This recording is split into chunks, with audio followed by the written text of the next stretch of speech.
Hey guys, this is सरफे and welcome to my YouTube channel.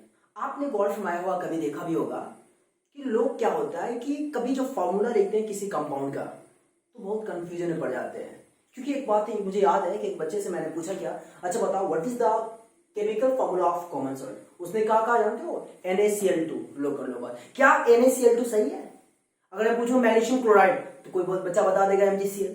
तो इस सब में चीज क्या होता है, बच्चे अक्सर कंफ्यूजन में रहते हैं। तो इस सब सारी बातों का कॉन्सेप्ट मैंने पिछले वीडियो में बताया था, और चलिए कुछ एग्जांपल के तौर पर और भी हम आपको क्लियर कर दें पुरानी बातें। आप कभी याद करिए, हमने बताया था यहां पे एलिमेंट लिखते हैं और यहां पे वैलेंसी लिखते हैं। उम्मीद दिख रहा होगा। चलिए एलिमेंट और वैलेंसी, आपको याद होगा कि वैलेंसी के बारे में मैंने बताया था। और एलिमेंट, तो मान लो कि एलिमेंट है आपका सोडियम और दूसरा मान लो Cl है सपोज। तो सोडियम का वैलेंसी क्या होता है? 1 होता है। और क्लोरीन का वैलेंसी क्या होता है? 1 होता है। अब जब आप इसको क्रॉस मल्टीप्लाई करोगे तो क्या आएगा? NaCl।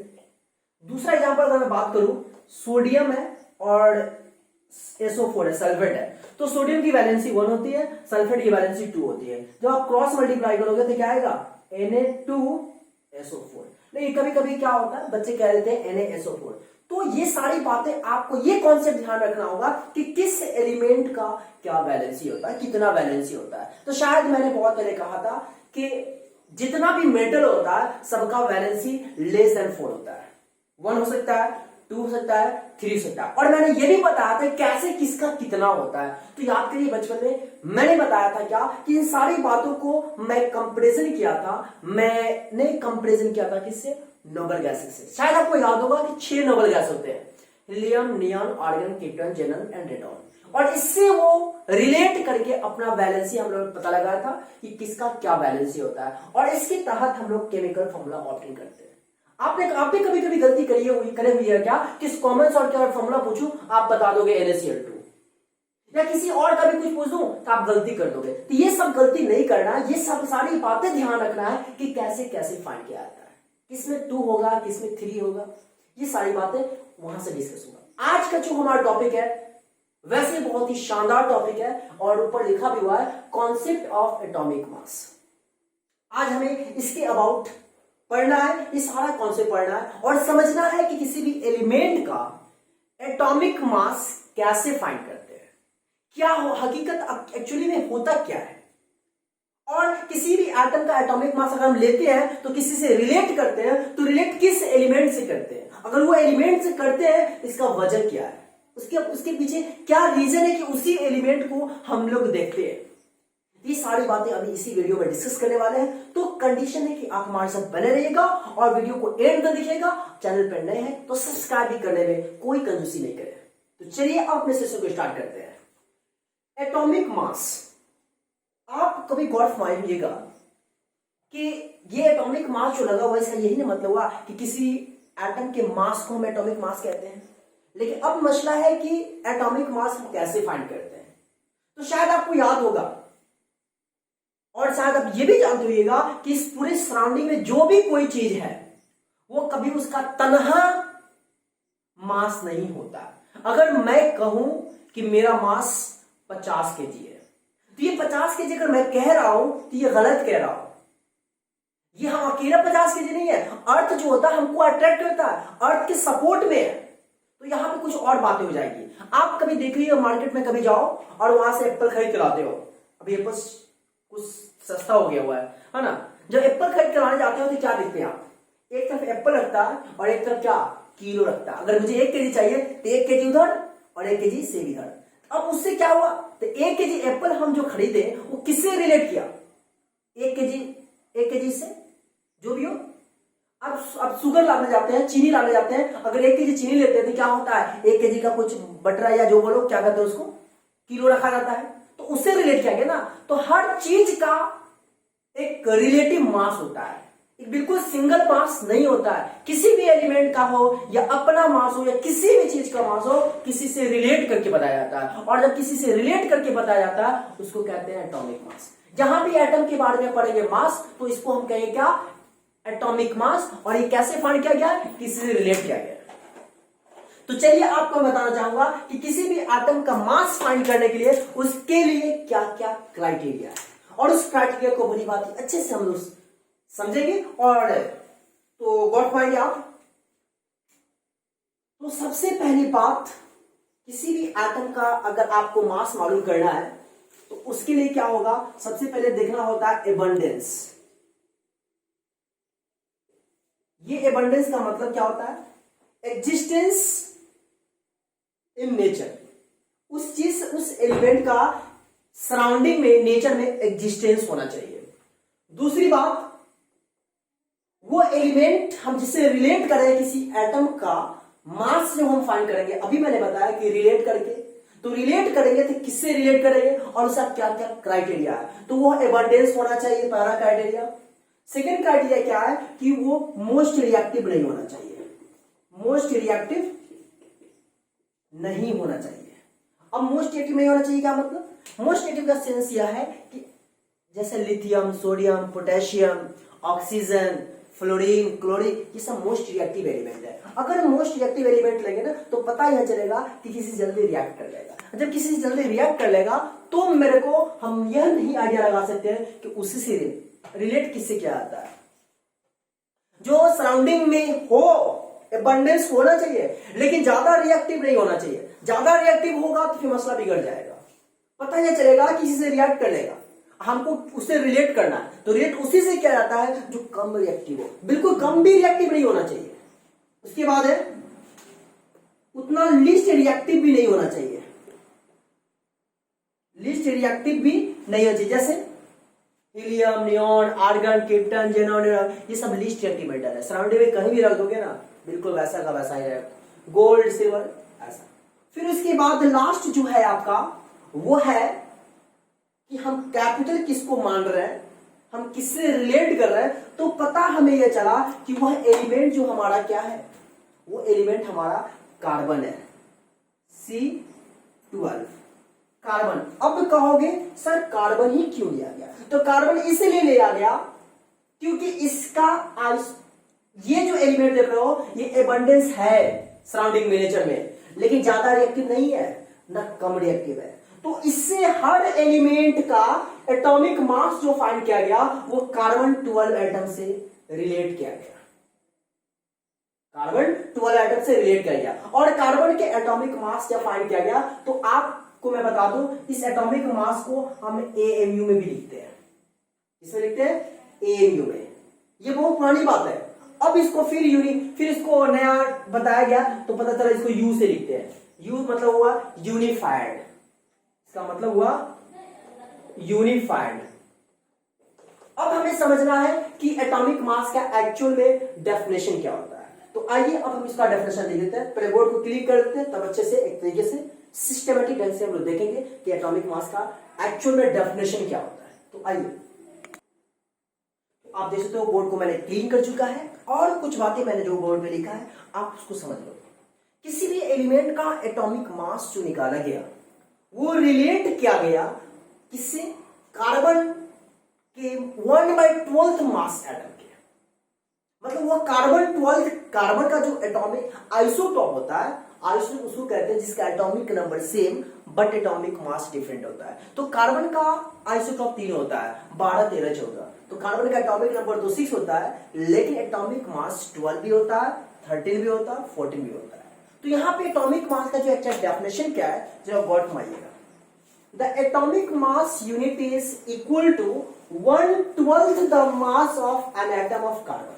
मतलब किसी भी एलिमेंट का जो एटॉमिक मास फाइंड किया गया वो किससे रिलेट किया गया, कार्बन से रिलेट किया गया। कार्बन से क्यों रिलेट किया गया, तो मैंने 4 स्टेप जो 4 अभी से पहले मैंने लिखा था बोर्ड पे उसको आप देख लेना। एबंडेंस होना चाहिए, मोस्ट रिएक्टिव नहीं होना चाहिए, लीस्ट रिएक्टिव नहीं होना चाहिए और आइसोटॉप होना चाहिए। क्लियर है। तो यहां पे बताया गया कि किसी भी एलिमेंट का आप एटॉमिक मास निकालोगे वो कार्बन 12 एटम के एक कार्बन 12 के एक एटम मास का 1/12 जो पार्ट होगा that will be atomic mass, 1/12 the mass of an atom of carbon 12। Clear बात है।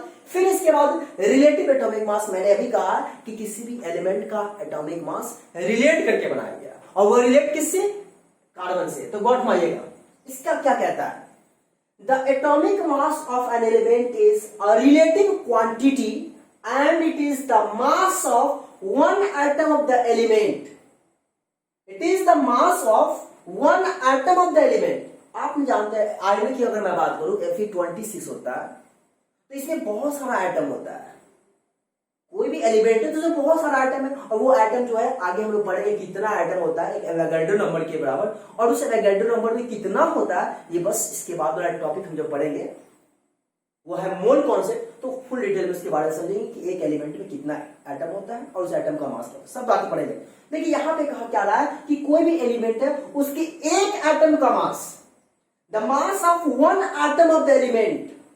जैसे Fe26 है ना, इसमें बहुत सारा एटम है तो उसमें एक एटम का mass, the atomic mass of the element relative to 1/12 mass of one carbon 12 atom. मतलब किसी भी एलिमेंट के एक एटम का मास अगर हमें फाइंड करना है तो वह 1/12 mass of one carbon 12 atom, और रिलेटिव मास इक्वल होता है मास of one atom the element, mass of one atom of the element by 1/12 into mass of one carbon atom. और हमेशा याद रखिएगा 1 AMU इक्वल होता है 1.66 इंटू 10⁻27 kg होता है, जिसको हम लोग, और मैं आपको बताना चाहूंगा एटॉमिक मास हम जब फाइंड कर लेते हैं तो उसको दरअसल हम लोग AMU में लिखते हैं. किसमें? AMU, atomic mass unit. ये पुरानी बात थी, अब उसको लिखा जाता है सिर्फ U से, तो उसको बोलते हैं यूनिफाइड मास. यू से, यू का मतलब हुआ यूनिट नहीं, यूनिफाइड मास. फिर इसके बाद हम लोग पढ़ेंगे क्या कि मास को हम मेजर करते हैं, तो मास को जनरली किसमें, केजी या ग्राम में मेजर करते हैं. तो एटम को भी ग्राम में मेजर किया गया, तो एटम के मास को जब ग्राम में मेजर किया गया तो बना गया उसको क्या, ग्राम एटॉमिक मास. फिर मॉलिक्यूल के मास को जब हम ग्राम में मेजर किए तो उसको क्या कहा गया, ग्राम मॉलिक्यूलर मास. तो आइए हम लोग कुछ बातें देख लेते हैं कि किसी भी एटम का 1 से लेकर 20 तक आपको ध्यान में होना चाहिए कि उसका कितना मास होता है, उसका कितना मास होता है. साथ एक ट्रिक टाइप में बताना चाहूंगा कि कैसे उस ट्रिक के अकॉर्डिंग आप उस एलिमेंट का 1 से लेकर 20 तक को याद, क्योंकि ये 1 to 20 एलिमेंट का एटॉमिक मास आपको मैं बता दूं ग्रेजुएशन या बीटेक वाला जो भी करोगे वहां तक आपको काम देगा. 1 से लेकर 20 तक तो बिल्कुल हमेशा हर बच्चे के जेहन में होना चाहिए, तभी आप मॉलिक्यूलर मास फाइंड कर सकते हो. तो आइए बोर्ड को रब करते हैं, फिर इसके बारे में इसके डिस्कस करेंगे. तो आप देख सकते हैं आपके स्क्रीन पे 1 to 20 के एलिमेंट का एटॉमिक नंबर यानी symbol, atomic number and atomic mass दिया हुआ है. तो अब आप कहोगे सर 1 to 20 तक है, ठीक है, एटॉमिक नंबर आप चलिए याद कर लेंगे. सर एटॉमिक मास कैसे याद करेंगे, कुछ ट्रिक वगैरह है, तो बेशक उसका ट्रिक हमारे पास अवेलेबल है, उसको ध्यान रखना है. मैं सिंपल सी बात आपको बताना चाहूंगा, आप हमेशा इस बात को ध्यान रखिएगा, बहुत ही शानदार तरीका बता रहा हूं, और ये 1 to 20 तक वैलिड है, इसके बाद वैलिड नहीं है. और आपको मैंने बोला भी है कि 1 to 20 तक ही याद रखना है. गॉट फरमाइए, किसी भी एलिमेंट का अगर एटॉमिक नंबर ऑड में होगा, एटॉमिक नंबर क्या बोल रहा हूं, गौर सुना, मार्क कर लो, किसी भी एलिमेंट का एटॉमिक नंबर ऑड में होगा तो उसका एटॉमिक मास डबल से एक ज्यादा, डबल से एक ज्यादा. किसी भी एलिमेंट का एटॉमिक नंबर अगर ऑड में होगा तो उसका एटॉमिक मास डबल से एक ज्यादा होगा, और किसी भी एलिमेंट का एटॉमिक नंबर इवन में होगा तो सिंपली आप समझ जाना कि उसका डायरेक्ट एटॉमिक मास क्या होता है, डबल होता है. ऑड होगा तो डबल से ज्यादा, और इवन होगा तो डायरेक्ट डबल होगा. अब जरा गौर फरमाओगे, यहाँ पर कुछ एक्सेप्शन केस है जिसको ध्यान रखना है. ये हाइड्रोजन है, ये हाइड्रोजन है, इसका एटॉमिक नंबर 1 है तो ये 1 होता है, ये एक्सेप्शन है, कुछ बातें याद रखिएगा. फिर इसके बाद आपको बताना होगा नाइट्रोजन है, इसका 14 होता है, ये एक्सेप्शन है, जो एक्सेप्शन है वो मैं बताना चाहूंगा. फिर आर्गन है, इसका एटॉमिक मास 40 है. उसके बाद आप देख लो जो ऑड होगा उसका एटॉमिक मास डबल से ज्यादा होगा, और जो इवन होगा उसका एटॉमिक मास डायरेक्ट डबल होगा. जैसे हीलियम है, हीलियम का एटॉमिक नंबर 2 है, इवन है, डबल हो गया 4. लिथियम है, एटॉमिक नंबर क्या है 3, विच इज ऑड, तो एटॉमिक मास क्या है, डबल से ज्यादा, 3 दूना 6 एक साथ, समझ में आता है. और इसके बाद कोई भी देख लो ना, 5 है, ऑड है, डबल से ज्यादा. फ्लोरीन 8 है, फ्लोरीन 9 है तो देख लो 19 है. दूसरा देख लो एल्युमिनियम 13 है, ऑड है, 27 है. मैग्नीशियम क्या है, इवन है तो क्या है देख लो 24, डायरेक्ट डबल. सोडियम क्या है, एटॉमिक नंबर 11 जो विच इज ऑड, देख लो 23 है. तो ओवरऑल आप ये जरूर याद रखिएगा, जिसका ऑड होगा डबल से ज्यादा, जिसका इवन होगा डायरेक्ट डबल। इसके बाद मैं आपको थोड़ा सा दो टॉपिक है छोटा सा मैं बताना चाहूंगा। किसी भी एलिमेंट, जैसे यहां टॉपिक ले लेता हूं, gram atomic mass. Atomic mass, ये ग्राम एटॉमिक मास क्या होता है? किसी भी एटम के मास को जब हम ग्राम में मेजर करते हैं तो उसको ग्राम एटॉमिक मास कहा जाता है। किसी भी एटम के मास को अगर ग्राम में एक्सप्रेस करना होता है तो ग्राम एटॉमिक मास कहते हैं। The mass of the atomic mass of element, the atomic mass of an element is expressed in क्या? ग्राम। तो उसको ग्राम एटॉमिक मास कहेंगे। सिमिलरली ग्राम मॉलिक्यूलर मास होता है। तो आप समझ में बात आ रही है? जब किसी मॉलिक्यूल के मास को ग्राम में मेजर करते हैं तो उसको हम ग्राम मॉलिक्यूलर मास कहते हैं, हमेशा याद रखिएगा। और ग्राम एटॉमिक मास का मतलब हुआ किसी भी एटम के मास को ग्राम में मेजर करो, ग्राम एटॉमिक मास। किसी भी एटम, किसी मॉलिक्यूल के मास को ग्राम में मेजर करो, ग्राम मॉलिक्यूलर मास। अब थोड़ा सा एग्जांपल देख लेते हैं कैसे बनाया जाता है। ग्वाटेमाला H2SO4 सपोज ये मॉलिक्यूल है और इसका मेरे को मॉलिक्यूलर मास फाइंड करना है। तो सिंपल सी बात है, मॉलिक्यूलर मास फाइंड करने के लिए आप ग्वाटेमाला हर एक एटम का मास लिखेंगे और उसके बाद प्लस करते जाएंगे। ग्वाटेमाला हाइड्रोजन है, हाइड्रोजन के एक एटम का मास कितना होता है? आप देख सकते हो 1। लेकिन हाइड्रोजन यहां पे कितना एटम है? 2 एटम है, तो 2 into 1, उसके बाद प्लस। फिर सल्फर है, सल्फर से 100 से 16, 100 से सल्फर, 100 से 16, 100 से सल्फर। तो एटॉमिक नंबर सल्फर का 16 होता है, यानी 16। और इवन में है तो क्या होगा एटॉमिक मास? डबल, कितना? 32। फिर प्लस। ऑक्सीजन है, ऑक्सीजन का ओ से ऑक्सीजन, ओ से 8, मतलब एटॉमिक नंबर 8 होता है। और एटॉमिक नंबर 8 होता है जो कि इवन है, तो एटॉमिक मास क्या होगा? डायरेक्ट डबल, मतलब कितना? 16। और एक एटम का मास होता है ऑक्सीजन का 16, लेकिन यहां पे कितना एटम है? 4 एटम है, तो 4 से मल्टीप्लाई करेंगे तो 4 into 16। आप इसको सॉल्व करोगे तो आपको आएगा 98 यूनिट। ले लेते हैं यू, या AMU भी लिख सकते हो। बातें समझ में आ रही है? चलिए एक और एग्जांपल देख लेते हैं। NaCl, सोडियम क्लोराइड, अक्सर बच्चे कह देते हैं NaCl2, तो NaCl2 नहीं होता है बल्कि NaCl होता है। सोडियम है, सोडियम का एटॉमिक नंबर 11, तो मास कितना होगा? डबल से एक ज्यादा, कितना? 23। प्लस क्लोरीन है, क्लोरीन क्या होता है? 17 होता है, लेकिन इसका 35.5 होता है, याद रखिएगा। ये 35 मत करना, 35.5, ठीक है ना? ये एटॉमिक मास है। एटॉमिक मास और मास नंबर में दोनों डिफरेंस है, बताएंगे। फिलहाल अभी मैं एटॉमिक मास कर रहा हूं क्योंकि इससे रिलेटिव मास होता है। रिलेटिव मास आपका डेसिमल भी मिल सकता है और होल नंबर भी मिल सकता है। तो क्लोरीन का 35.5 होता है, जब आप इसको प्लस करोगे तो 58.5 आ जाएगा। क्लियर बात है? ये है आज हम लोगों ने पढ़ा कि किसी भी एटम का एटॉमिक मास कैसे फाइंड करते हैं, मॉलिक्यूलर मास कैसे फाइंड करते हैं, और साथ ही इसको कैसे रिमेंबर रखना है, याद रखना है। तो आज के लिए इतना ही। आशा करता हूँ आपको हर बातें क्लियर हुआ। तो प्लीज दिल से रिक्वेस्ट है, वीडियो को लाइक करिए, दोस्तों के बीच शेयर करिए, और चैनल पर नए हैं तो सब्सक्राइब कर बेल आइकन को प्रेस करिए। Thank you.